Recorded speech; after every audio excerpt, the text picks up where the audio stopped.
욥기 42장 10절 한 절 말씀입니다.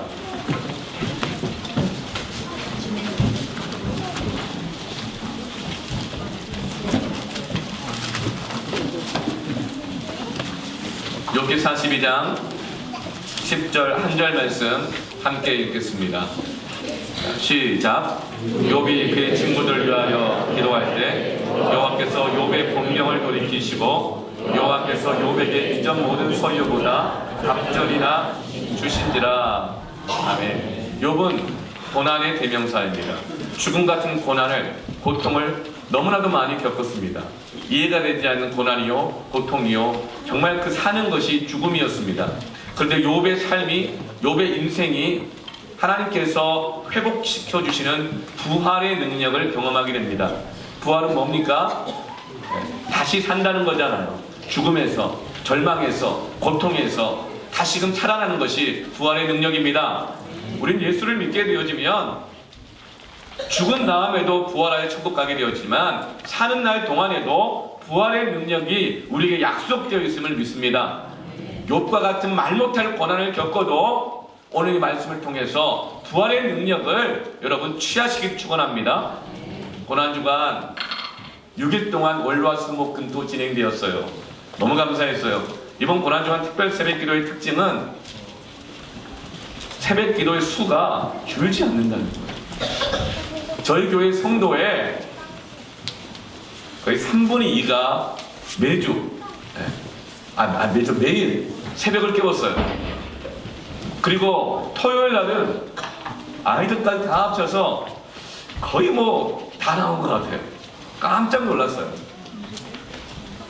이 시대에 기도의 불이 꺼져가고 있는 이 시대에 수많은 기도하지 못할 이유가 많은 이 시대에 기도하지 못하고 신앙생활 유지하지 못할 이유가 더 많은 이 시대에 그런 이유들이 더 설득력 있는 이 시대에 여러분 새벽을 깨워서 갓난쟁이부터 시작해가지고 청소년들, 아이들, 어른들 이렇게까지 기도하는 교회 하나님이 이미 우리에게 부활의 능력을 주신 줄로 믿습니다.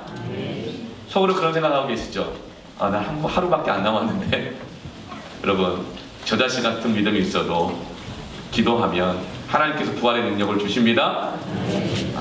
오늘 아침에 일어났더니 우리 막내 얼굴이 뽀얗고 화사한 거예요. 왜 그럴까? 오랜만에 새벽기도 안 가고 오늘 늦잠을 자서 얼굴이 뽀얗고 호시시하다고 생각하면 그것은 율법적인 생각이에요. 고난주간 동안에 다는 아니어도 새벽을 깨워 기도하느라고 애쓰다 보니 꿀잠을 자게 되고 혈색이 다 돌아서 여러분 부활의 능력을 부활의 주일 아침을 맞이한 줄 저는 믿습니다. 여러분 긍정적으로 생각하십시오. 네. 예수님이 부활하셨습니다. 부활하신 주님은 지금도 살아계십니다. 에베소 2장 4절부터 6절 말씀에 하나님이 우리를 사랑하신 그 큰 사랑을 인하여 허물로 죽은 우리를 그리스도와 함께 살리셨고 너희는 은혜로 구원을 받은 것이라. 우리는 허물 때문에 죄 때문에 죽었습니다. 십자가에 못 박혀 죽었습니다. 그런데 주님이 죽으시고 난 다음에 부활하실 때 내가 주님과 함께 죽었기 때문에 함께 살림을 받은 줄로 믿습니다. 이게 나예요. 예수님 십자가 달려주실 때 함께 못 박혀서 내가 죽었어요. 내가 주님과 함께 죽었죠. 주님이 부활하셔서 하늘을 승천하시면 보좌에 앉아 계시면 내가 어디가 있어요? 주님과 함께 부활하여 다스리시는 보좌 가운데 함께 있는 줄로 믿습니다. 지금 우리가 이 땅 가운데 살아가는 것 같지만 우리의 영적인 위치는 하나님 보좌 우편에 주님과 함께 있습니다. 우리는 죽음과 같은 고난과 고통을 겪을지라도 우리의 영적인 실상은 부활의 능력이 우리에게 있습니다. 갈라디아서 2장 20절 말씀에 내가 그리스도와 함께 십자가 못 박혔나니 그런즉 이제는 내가 사는 것이 아니요 오직 내 안에 그리스도께서 사시는 것이다. 이제 내가 육체 가운데 사는 것은 나를 사랑하사 나를 위하여 자기 자신을 버리신 하나님의 아들을 믿는 믿음 안에서 사는 것이라. 우리는 주님과 함께 죽었습니다. 주님이 부활했기 함께 부활하였습니다. 그러면 이제 내 안에 주님께서 사시는 것이고 나는 주님과 함께 사는 것입니다. 이것이 부활의 믿음이고 이 믿음 붙잡고 한 기도가 부활의 기도입니다. 십자가의 기도는 나의 정욕과 나의 죄악과 사망의 모든 권세들을 십자가에 못 박게 하고 나의 기질과 죄의 본성들이 죽게 만드는 것이 십자가의 기도인데, 부활의 기도는 주님이 나와 함께 부활하실 줄 믿고 기도하는 것은 어떤 사망 권세와 절망과 저주 속에서도 나를 다시금 살리고 일으켜 세우는 능력이 있는 것이 부활의 기도입니다. 오늘 욥의 인생 가운데 십자가와 같은 극심한 고난이 있었고, 오늘 말씀에 욥이 기도하였을 때에 욥의 곤경을 돌이키시고 여호와께서 욥에게 이전 소유보다 갑절이나 주신지라. 여기에 핵심 포인트는 이전 모든 소유보다 갑절이나 주신지라에 있는 것이 아니고 욥이 기도했을 때 다시금 부활하게 된 줄로 믿습니다. 여러분, 오늘 부활의 기도를 믿음으로 취하십시오. 욥기는 1장부터 42장까지 있는데 37장까지는 말로 다 이해할 수 없는, 도무지 이해가 안 되는 고난으로 가득 차 있습니다. 그리고 38절에 하나님이 나타나셔서 욥에게 몇 마디 말씀을 해주십니다. 근데 공감하는 말씀이 하나도 없어요. 37장까지 말할 수 없는 고난을 겪었는데 하나님이 나타나셔서 욥에게 이렇게 말해요. 아이고야, 힘들었지. 나 안다. 얼마나 힘들었니? 이런 말씀 하나도 안 하세요. 나는 토기장이고 너는 토기이다.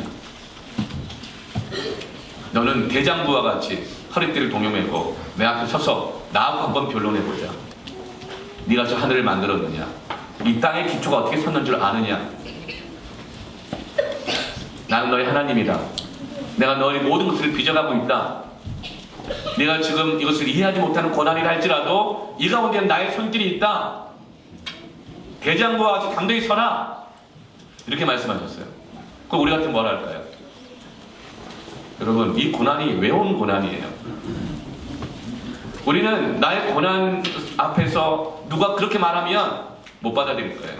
하나님 아니라 누구라도 진짜 공감 못하네. 내가 뭐 어떻게 해달라는 거예요. 들어만 들어도 되는데 뭐 이런 말 하잖아요. 근데 하나님은 하나도 그런 위로란 이런 게 없어요. 욥은요, 아주 그냥 견디기 어려운 고난이 죽었어요. 우리가 고난이 견디기 힘들 때가 있습니다. 첫 번째로는 왜 내가 고난을 당하는지 이유를 도무지 모를 때 진짜 힘들어요. 두 번째, 주변 사람들이 알지도 못하면서 훈수두고 수근수근할 때, 해명하고 다닐 수도 없고, 그런 사람들이 가까운 사람들일 때, 어설프게 아는 사람들이 더 그럴 때 정말 그 고난 견디기 어렵습니다. 그런데 정말 힘들 때는요, 아무리 하나님께 기도해도 하나님이 위로도 안 해주시고 대답도 없고 응답도 없는 하나님의 침묵이 있는 고난은 정말 견디기 힘든데, 욥은 이 세 가지 고난을 다 겪고 있어요. 그런데 이 불같은 고난을 통과하여 하나님은 부활하게 하십니다. 욥이 왜 이 고난을 당해요? 욥이 뭐 잘못해서가 아닌 것 같아요. 털어서 먼지 하나 하는 사람은 없겠지만 이 많은 고난을 당할 이유는 없어요. 왜 고난을 당했는가? 하나님 때문이에요. 하나님이 마귀에게 자랑했거든요. 하나님 마귀에게 이렇게 말해요. 야 마귀야, 너 욥 같은 사람 봤어? 부자인데 검소해. 너 욥 같은 사람 봤어? 똑똑한데 겸손해. 너 욥 같은 사람 봤어? 자식들을 키우면서 늘 예배드려. 이런 사람 봤니? 마귀가 못 봤는데요. 그럼 이렇게 한마디 더 해요. 까닭없이 그러겠어요? 하나님이 돈 주고 지혜 주고 다 주니까 그렇게 하겠지. 그러자 하나님이 이렇게 말씀하세요. 그래? 그럼 네가 한번 건드려봐. 시험해봐. 그래도 욥은 순전하게 지켜낼 거야. 사실 그래서 당한 고난이에요. 하나님 욥에 대해서 아주 자신 있어 하셨습니다. 얼마나 하나님이 욥에 대해서 자신이 있었으면 한번 해보라는 거예요. 하나님 욥을 믿었습니다. 여러분, 믿음이란 게 뭔가? 내가 하나님을 믿는 것이기도 하지만 그것보다 하나님이 나를 믿어주시는 것이 더 큰 것이 믿음이에요. 이렇게 연약한데 하나님 우리를 믿어주시는 거예요. 우리를 사랑해주시는 거예요. 그 연약한 우리에게 뭘 맡겨주시는 거예요. 때로는 권한이 있어요. 그래도 우리에게 믿고 맡겨주시는 거예요. 우리가 뭐 잘 못 맡기는 사람이 있어요. 잘 못 맡길 때가 있어. 막 잘 믿어지지 않아가지고. 왜 그런 줄 아세요? 덜 사랑해서 그래요. 덜 믿어서 그래요. 근데 하나님은 우리를 얼마나 사랑하시는지 좀 뭐가 잘 안 돼도 힘들어도 부족해도 우리에게 맡기셔요.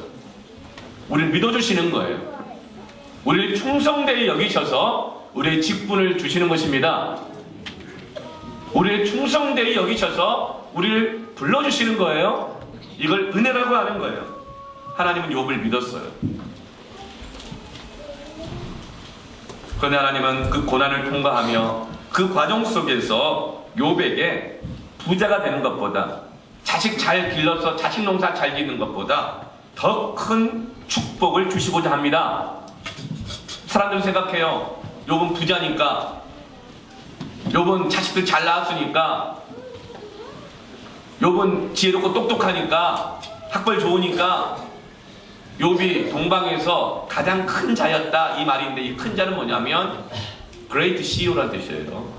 최고의 경영자였다. 그 많은 가축들을, 수만 마리를 수많은 종들과 함께 경영한 최고의 지혜자였다 이 뜻이에요. 사람들 생각했어요. 똑똑하니까, 하나님 지혜 주셨으니까, 좋은 머리 주셨으니까, 그래 돈 잘 벌게 하셨으니까, 이렇게 욥이 축복받았다고 하는 그 이유를 이런 조건들에서 찾았어요. 근데 하나님은 그게 축복의 다가 아니라는 거예요. 하나님 욥에게 더 큰 축복을 주기를 원하고 계십니다. 그것이 무엇인가? 우리는요, 이 욥이 나중에 받은 축복보다 욥이 앞서 받은 그 축복들을 받기를 더 원해요. 저는요, 기도 많이 해요. 하나님, 기적을 주세요. 제가 기도하면 팍팍 나는 기적을 주세요. 지금 제가 기도하면 우리 성도들의 사업이 팍팍 풀리는 기적을 주세요. 하나님, 제가 기도하면 우리 아이들 돌대가리가 금대가리가 돼서 대학 팍팍 가게 기적을 주세요. 이렇게 기도해요. 그런데 기적이 안 일어나요. 아예 아니라는 건 아니에요. 우리는 기적을 원해요. 특별 대우를 원해요. 남다르기를 원해요. 근데 여러분, 기적은 뭘까요? 하나님이 다 해주는 게 기적이에요. 그래서 기적을 잘 안 주셔요. 왜냐하면 기적을 주시면 일은 되어도 그 어린 자가 성장하지 않아요. 여러분, 영적 성장은요, 장성한 자가 되는 것은 기적으로 성장하지 않습니다. 하나님이 다 해주신 것으로 성장하지 않아요. 말씀이 들어가고 그 말씀대로 순종하며 고난을 부딪혀서 이겨나가고 견뎌나가면서 영적인 근력이 생기고 지혜가 생기고 해안이 생기고 믿음이 굳건해지고 어떤 환난과 고난이 있어도 통과해 나가고 환난과 고난과 있는 사람들을 함께 내가 이끌어가고 장성한 자가 되는 것입니다. 그것이 뭐예요? 바로 제사장이에요. 제사장은 다른 사람들의 죄를 끌어안고 함께 기도하잖아요. 욥이 어느 때 그 건경이 돌이켜졌어요. 욥기 42장 10절에 욥이 그의 친구들을 위하여, 그 친구들이 누구예요? 훈수둔 사람들이잖아요. 네가 뭐 잘못한 게 있으니까 이런 일 당할 거 아니야? 가깝다고 하면서 그렇게 많이 괴롭혔어요. 어쩌면 이 친구들은 욥을 시기하고 질투했는지도 모르겠어요. 그런데 그 친구들을 위하여 기도할 때 여호와께서 욥의 곤경을 돌이키시고 이전 모든 소요보다 갑절이나 주신지라. 이건 뭘 말해요? 제사장적 사명을 감당하고 제사장적 기도를 드리고 나아가면 하나님께서 부활의 능력을 주시는 것입니다. 하나님이 욥에게 목적하신 건 뭐예요? 그냥 부자가 아닌 거예요. 그냥 자식 잘 낳고 자식 농사 잘 지었다, 뭐 이런 명예 얻는 것이 아니라는 거예요. 하나님이 욥에게 정말 주시고자 원했던 그 정금 같은 신앙은, 기도의 응답은 기적을 주시고 뭐 다 해주시는 것이 아니라 고난을 통과하되 오히려 자기를 비난하고 험담하고 욕하고 정죄했던 그 사람들, 그들을 위해서 중보하는 제사장이 되어 기도하게 하심을 통하여 그를 축복하기를 원하는 것입니다. 자, 성도 여러분, 하나님이 우리를 부르시고 택하신 목적이 무엇인가? 너희를 택한 족속이요 왕같은 제사장이라 거룩한 나라요 백성이라 너희를 어두운 데서 귀한 빛 가운데 불러내신 것은 하나님의 아름다운 덕을 선포하게 하려 하심이라. 아멘. 이게 욥의 이 기도 가운데 있는 부활의 능력인 것입니다. 부모는요, 어느 때 가장 영광스러워요? 자녀가 성장할 때요. 자녀가 승리할 때 가장 영광스럽고 기뻐요. 하나님은 우리 아버지이십니다. 그냥 우리에게 뭐 다 해주시는 것만이 아니라 우리가 고난을 통과하고 우리가 승리의 목표까지 갈 수 있는 것, 그것을 볼 때 정말 영광스러워 하시는 거예요. 그래서 욥이 이 고백하잖아요. 나의 가는 길을 오직 그가 하시나니 내가 단련된 이후에는 정금같이 나오리라. 아멘. 부활의 신앙인 거예요. 우리 기독교 신앙의 정금은 부활의 신앙입니다. 부활의 능력입니다. 여러분, 아이 기를 때 언제 제일 편한 줄 아세요? 저희 교회 아이들이 계속 낳잖아요. 앞으로 지금 이제 계속 낳고 유아 세례가 그냥 번호 대기표 받고 기다리고 있어요. 네. 계속 하나님께서 생명의 역사를 주실 줄 믿습니다. 아멘. 아이 기를 때 제일 편할 때가 언젠가? 3살 전까지예요. 3살 전까지. 왜 그런지 아세요? 3살 전까지는요, 부모가 100% 다 해줘야 돼요. 그래서 힘든 줄 알지만 부모가 100% 다 해줄 때가 제일 편할 때예요. 먹을 거 주고 기저귀 갈아주고 어디 데려가주고 하면 다 돼요. 그런데 자기 스스로 걸어야 할 때부터 아이 키우기가 힘들어요. 자기 스스로 읽을 줄 알아야 될 때부터 아이 키우기가 힘들어요. 어린이집 가서 스스로 거기서 그 안에서 지내고 와야 될 때 그때 아이들 키우고 힘들어요. 정말 힘들 때는 사춘기 때예요. 부모가 뭐가 필요한 줄 알아요. 해줄 수도 있어요. 그런데 해줘서는 안 될 때가 있어요. 해줄 수가 없어요. 자식이 왕따 당할 때 부모가 학교 가서 내 자식 왕따 시킨 애들 다 나와. 고소해버릴 거야. 선생님 나오세요. 어떻게 학교를 운영했길래 이런 일이 있어요. 그러면 그 아이가 학교 생활 못해요. 부모가 다 해주면 그 아이가 학교 생활 못해요. 성장하지 못해요. 그때 부모는 도와주는 것이 아니라 응원해줘야 돼요. 기다려줘야 돼요. 함께 견뎌주는 거예요. 그래서 하나님은 욥기 37장까지 침묵하고 계세요. 그러나 그 침묵은 팔짱 끼고 방관하고 어떻게 하나 보자 지켜만 보고 있는 그런 침묵이 아닙니다. 그래서 욥은 많이 혼란스러웠었어요. 여러분, 언제 이 혼란이 해결돼요? 하나님이 말씀하시고 하나님이 찾아오시면 해결됩니다. 아들이 중학교 2학년 때였어요. 한참 오래전이죠. 이제 제 아들은 대학생이 됐는데 중학교 2학년 때였어요. 토요일이었는데요. 벌써 제 아들 긴장하고 있어요. 안심하거라. 네. 토요일이었어요. 신방을 하고 있는데 문자가 온 거예요. 단원경찰서라는 거예요. 신방하고 있는데, 설교하고 있는데 단원경찰서라고 문자가 온 거예요. 경찰서로 오시라고. 성대 아버님이시죠. 막 신방하는데 막 설교가 안 되고 이건 뭔 일인가? 오만 생각이 다 났어요.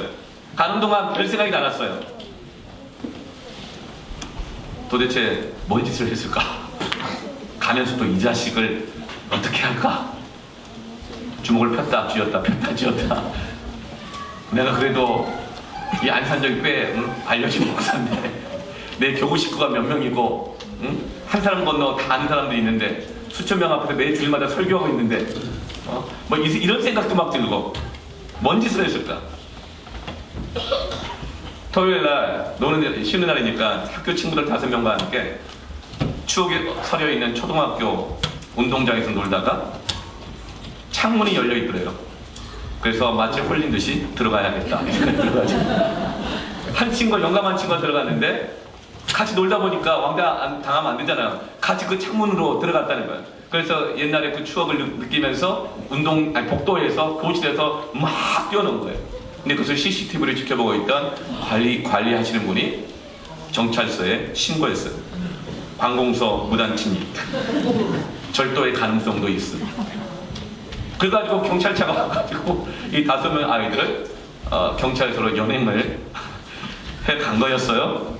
그리고 이제 다들 미성년자니까 부모들이 연락을 해서 이제 오라고 하는 거였죠. 제가 갔더니 제일 1번으로 왔더라고요. 1번 딱 들었어요. 갔더니 다른 녀석들은 뭐 이게 무슨 잘못이야 막 이러면서 막 이렇게 하고 있고, 저 아들 녀석만 고개 푹 숙이고, 왜냐하면 아빠가 왔으니까. 다른 데 자기 부모님이 아직 안 왔으니까 막 이렇게 하고 있는 거예요. 근데 제가 가니까 거기 숙이고 막 괜히 막 잘못한 척하고 불쌍한 척하고 막 그러는 거예요. 그걸 보면서 뭐 하여튼 그때는 아직 뭔 일인지 몰랐죠. 근데 막 화가 나기도 하고 걱정도 되고 복잡한 마음이었어요. 그런데 경찰 이 선생님께서 이 아이들에게 이렇게 막 야단치는 거예요.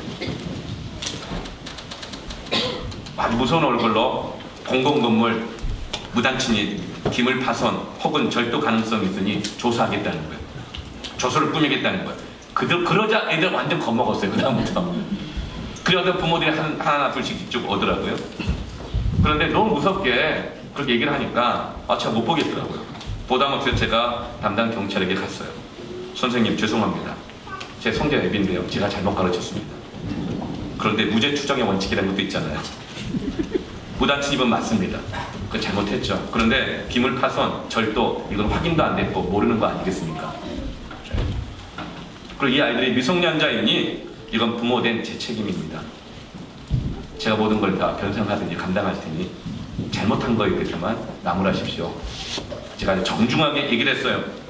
그리고 제가 한마디 했죠. 좀 심하신 것 같습니다. 그렇게 경찰 선생님이 당황하셨어요. 그러더니 제 귀에다 이렇게 얘기하시더라고요. 아버님 걱정 마세요. 아이들 정신 차리라고 일부러 무섭게 한 거예요. 다 그런 거예요. 그 애들 정신 차리죠? 다들 처음이고 미성년자이고 부모님 왔으니 금방 조치할 거예요. 그러니까 좀 짜고치고 고습하자는 거죠. 근데 부모들이 심지어 그걸 모르고 이제 막 그렇게 했던 거였어요. 하여튼 경찰 선생님한테 좀 죄송하더라고요. 그리고 사건 경위서 쓰고 조서 쓰고 부모들 다 사인하래요. 여러분 혼나고 있을 때 아버지가 와요. 그게 아버지의 임재예요. 그러면 해결돼요. 하나님 음성이 들리면 하나님이 이해할 수 없는 고난의 현장, 나의 절망, 정말 나의 무능력함 이곳 가운데 하나님이 찾아오시면 해결됩니다. 그것이 임마누엘이에요. With you. 하나님 너와 함께 하신다. 하나님 나와 함께 하신다. 어떤 고난 절망이 있어도 십자가의 기도로 나가고 주님과 함께하고 십자가를 못 받고 하면 반드시 하나님이 임재하십니다. 내가 그리스도 안에 죽고 그리스도 안에서 함께 사는 것입니다. 여러분 고난과 절망 가운데 있을 때 부활의 기도로 나아가십시오. 오히려 욥처럼 그 친구들을 위하여서 기도하십시오. 제사장의 사명을 감당하십시오. 그럼 욥의 공경을 돌이키시고 갑절이 나 은혜를 더하실 줄로 믿습니다. 이게 부활의 기도. 이걸 몰라요. 하나님이 고난 뜻을 모르고 왜 이해 안 해줘? 왜 사람들은 몰라줘? 왜 공감 안 해줘? 그러면서 계속 자기 연민과 슬픔에만 가득 차 있는 거예요. 그러면 전문가들 신앙 안 되고 늘 어린아이 때 신앙 가운데 머물러 있는 거예요. 하나님이 여러분을 믿으셔가지고 그런 고난 주시는 거예요. 한번 해보라고, 제사장 되라고, 일어서라고, 너 병 고치고 너 가난한 것 벗어나는 것뿐만 아니라 다른 사람도 살리는 제사장 되게 하는 것이, 거룩한 나라와 백성 되게 하는 것이 너를 향한 나의 목표고 나는 것을 믿는다. 이것인 것입니다. 이것이 믿음이고 신앙입니다. 욥기 안에는요 37장까지는 누구 잘못으로 이 고통을 겪고 있느냐 이 논쟁으로 가득해요. 누가 잘못했냐, 누가 틀렸냐, 누구의 말이 맞냐. 우리 인생의 문제는요 누가 잘못했냐, 누가 맞냐 이거 밝히고 논쟁하는 것으로 싸우는 것으로 문제 해결 안 됩니다. 부부 싸움할 때 누가 잘했냐 누가 못했냐 했더니 가정의 평화와 나음이 있습니까? 해결되던가요? 자식들 데리고 네가 뭘 잘못했는지 아냐 모르냐? 근데 잘 모르죠. 모르니까 그렇죠. 근데 초점 없는 눈을 보면서 또 네가 생각이 없구나. 도대체 네가 뭘 잘못했는지 모르겠구나. 부부간에도 뭐 갈등이 있다 보면은 남편이 먼저 사과해요. 미안해요. 그러면은 당신 뭐가 미안해도 구체적으로 얘기를 해봐. 그리고 남자 몰라요. 미안한 마음이 가는 거예요. 그런데 알지도 못하면서 그런 영혼 없는 사과는 필요도 없다. 여러분, 그래서 밝히고 옳고 그름을 따지고 하면 회복이 있습니까? 그때 나의 고통을 주고 그 초점 없는 시선을 가지고 있는 자식들, 영혼 없는 사과를 하는, 늘 반복적인 실수를 범하는 그 남편을 위해서 기도할 때 공경을 돌이키시고 이전보다 더 갑절의 사랑과 은혜를 주시는 것을 믿으십시오. 이게 부활의 기도입니다. 이게 제사장 기도입니다. 아버지가 오시면 하나님 아버지는 토기장이시고 우리는 토기라고 하셨어요. 여기는 처음부터 끝까지 토기장이 되신 하나님이 그 흙덩어리를 주워다가 빚으시고 만지시고 띄어내시고 하나 원하는 모양대로 빚어가시는 과정인 거예요. 근데 완성이 안 되니까 욥은 이해가 안 되는 거예요. 어찌 이해하겠어요?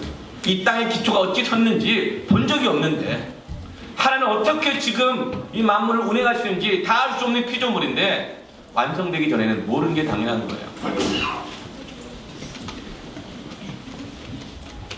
우리 고난 가운데는 반드시 하나님이 계십니다.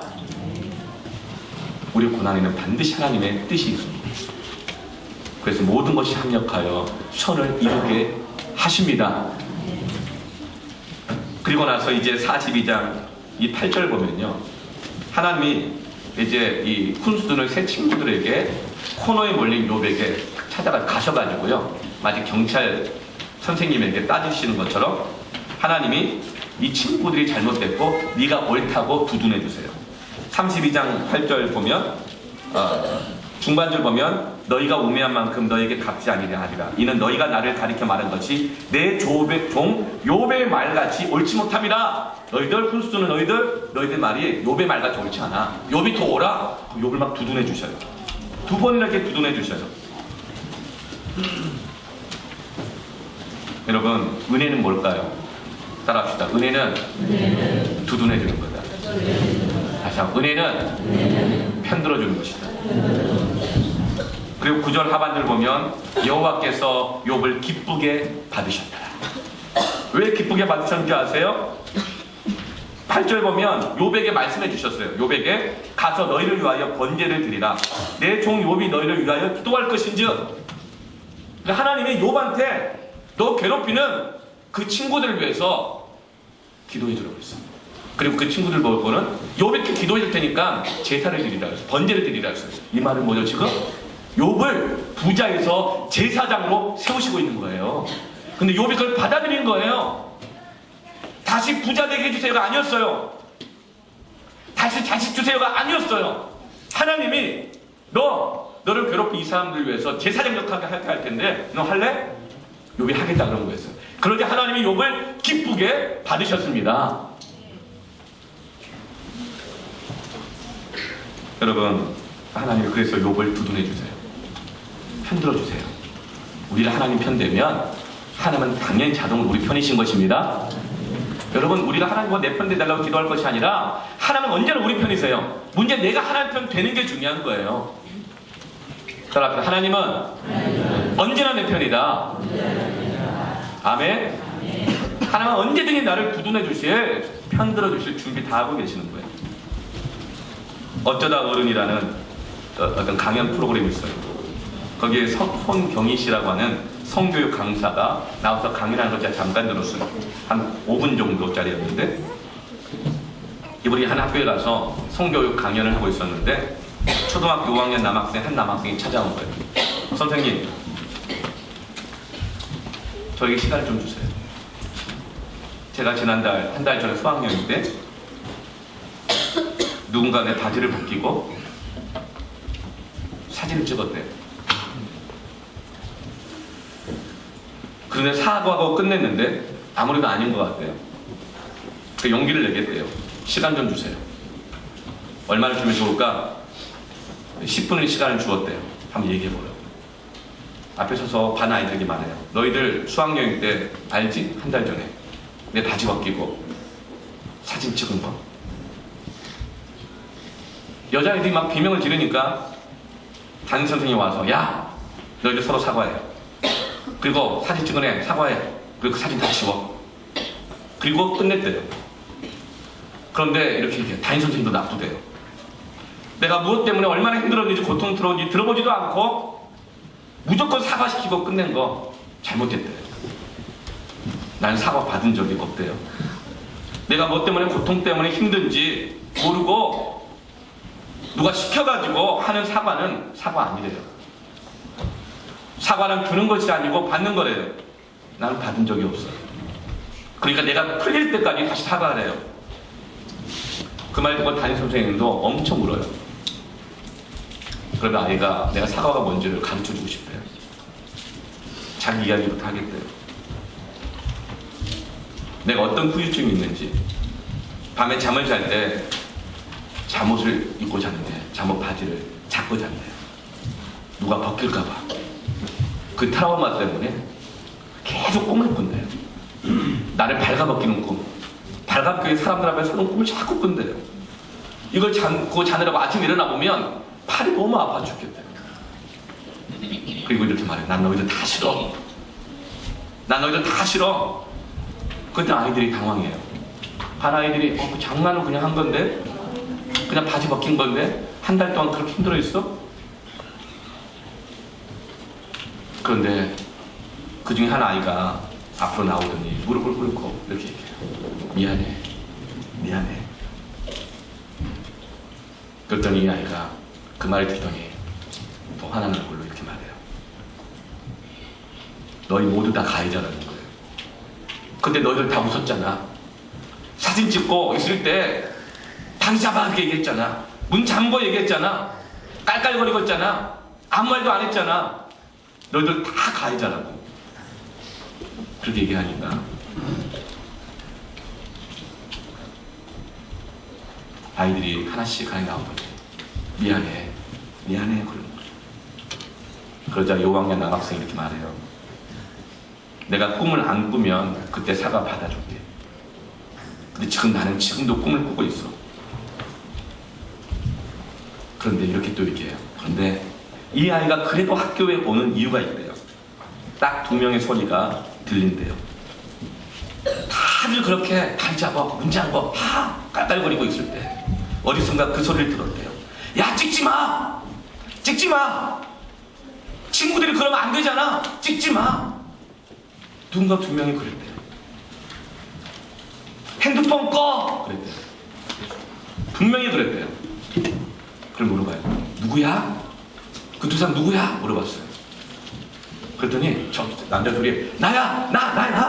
나거든? 막 이렇게 2명 아이들이 손을 들고 이렇게 소리를 쳐요. 그러니까 이 5학년 남학생이 그때 웃어요. 나 너희들 때문에 죽지 않았어. 그리고 이렇게 말해요. 쟤네 둘만 친구래요. 나머지는 다 같은 반이래요. 친구란 어려울 때 함께하고 도와주는 거래요. 동료란 어려울 때 도와주는 거래요. 침묵하고 있고 같이 있는 거 아니래요. 여러분, 이게 바로 진정한 사과고 이게 진정한 위드유예요. 요즘 다들 미투 그러잖아요. 왜 내 고통 안 알아주냐고. 내 고통만 얘기하는 때예요. 피해의식과 상처와 정죄로 가득해요. 끝이 없어요. 그래서 사람들이 여기저기서 위두유 그래요. 그런데 피켓 들고 위두유 한다고 해서 위두유가 아니에요. 직접 개입해서 그 현장에서 하지 말라고 도와주는 것이 진정한 위두유입니다. 그것이 바로 임마누엘이에요. 우리 주님은 침묵하지만 않으셨어요. 피켓 들고만 있지 않으셨어요. 하늘에서 말씀으로만 사랑한다 말하지 않으셨어요. 우리의 죄악과 절망의 현장에 직접 같이 오셨어요. 십자가에 못 박혀 죽으셨어요. 하나님이셨지만 죄인의 몸을 입고 오셨어요.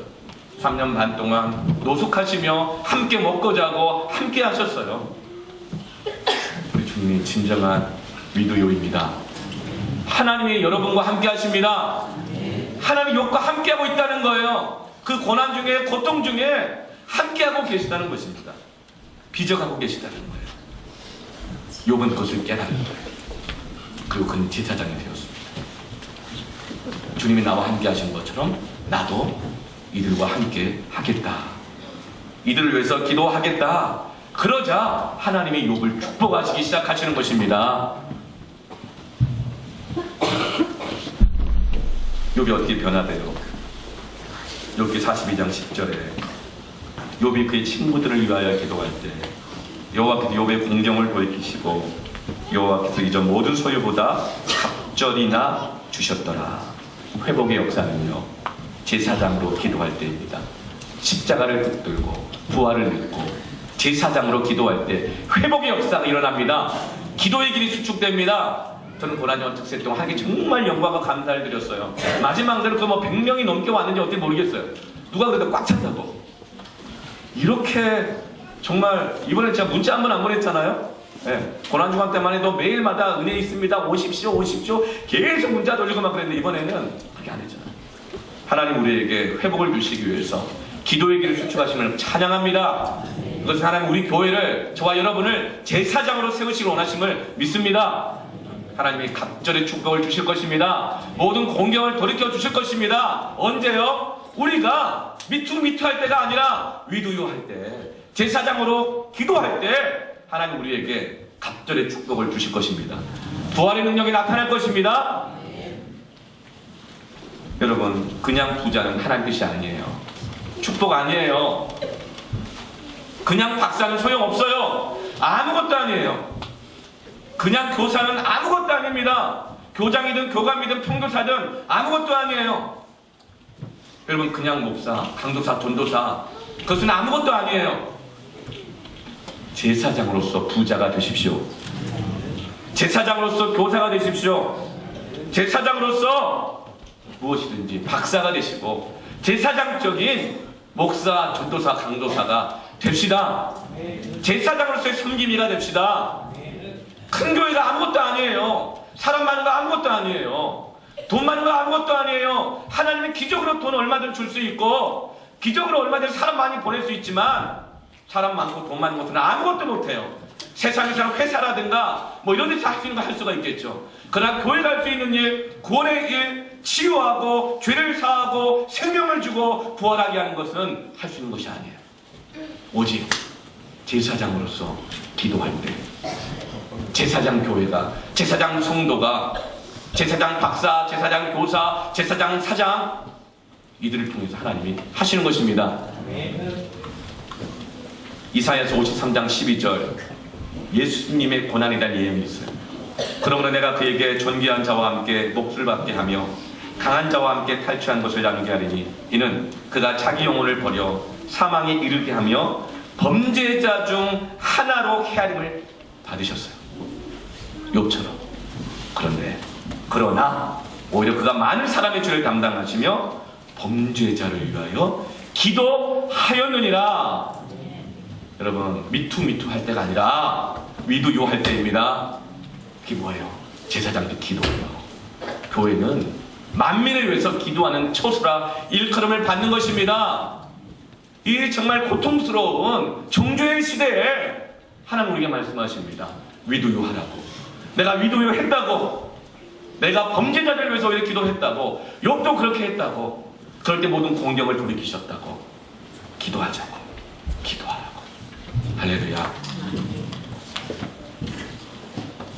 하나님의 계획은 우리를 제사장으로 만드는 것입니다. 그럼 부활합니다. 할렐루야. 공경을 돌이키십니다. 이 시대는 진심으로 교회와 성도가 제사장 기도를 회복해야 할 때입니다. 오늘 하나님께서 우리에게 큰 은혜를 주셨습니다. 저와 여러분 계속적으로 왕같은 제사장으로 하나님 앞에 나아가십시다.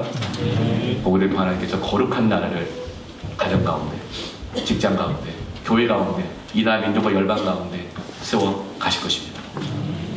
아멘. 할렐루야. 우리 한 가지만 기도합시다. 한 가지만 기도합시다. 이제 옆에 우리 가족들 같이 있죠? 같이 모든 가족도 있을 수 있어요. 여러분 그 가족을 품고 기도하십시오. 그를 위하여 기도하십시오.